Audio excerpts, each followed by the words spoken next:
দুপুরে রান্না বান্না হয়ে গেছে অনেকক্ষণ আগেই, মানে 12টার সময় তো হয়ে গেছে। আজকে সব কিছু রান্না কমপ্লিট করে তবে ঘরের কাজকর্ম সেরেছি। কি কি রান্না করেছি চলো দেখাই। এখানে এই যে কাতলা মাছ দিয়ে, আলু দিয়ে, ফুলকপি দিয়ে, পেঁয়াজ কলি দিয়ে একটা তরকারি হয়েছে। এখানে হয়েছে কাতলা মাছ দিয়ে, এটা হচ্ছে দই কাতলা। কাতলা মাছটা অনেকটাই ছিল দেখে ভাবলাম যে একটু দই কাতলা করে ফেলি, একটু দই আনতেই হয়ে গেছিলো আর কি, তাই দই কাতলা হয়েছে। আর এখানে হয়েছে আমার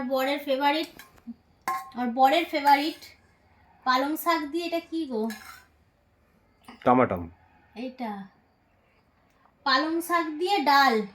পালং শাকের ডাল হচ্ছে আমার বরের ফেভারিট, তাই জন্য করতে হয়েছে। Thank you. আবার আবদার হচ্ছে ধনে পাতা টমেটো কি করে দাও, কি বলে এটা, চাটনি।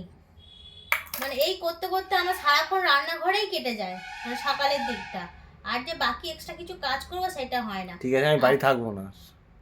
তো কি করবে, কোথায় থাকবে? বাইরে থাকবো। ঠিক আছে, বাইরে থাকবে। খাবার হয়ে গেলে টাইমে ডেকে নেবো। চলো অনেক বেলা হয়ে গেছে, এবার খেয়ে নি। ও এলো কাজ থেকে, আর খাবার দাবার সব ঠান্ডা, জল হয়ে গেছে ঠান্ডা। ঠিক আছে চলো খাই, খিদে পেয়েছে প্রচন্ড। আর এই ডালটা হচ্ছে কালকে, খাবো না খাই ফেলে দেবো।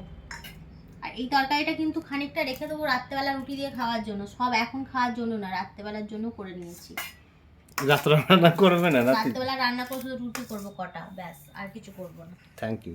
দাও ডাল ভাল দাও, খাই, খিদে পাচ্ছে প্রচন্ড।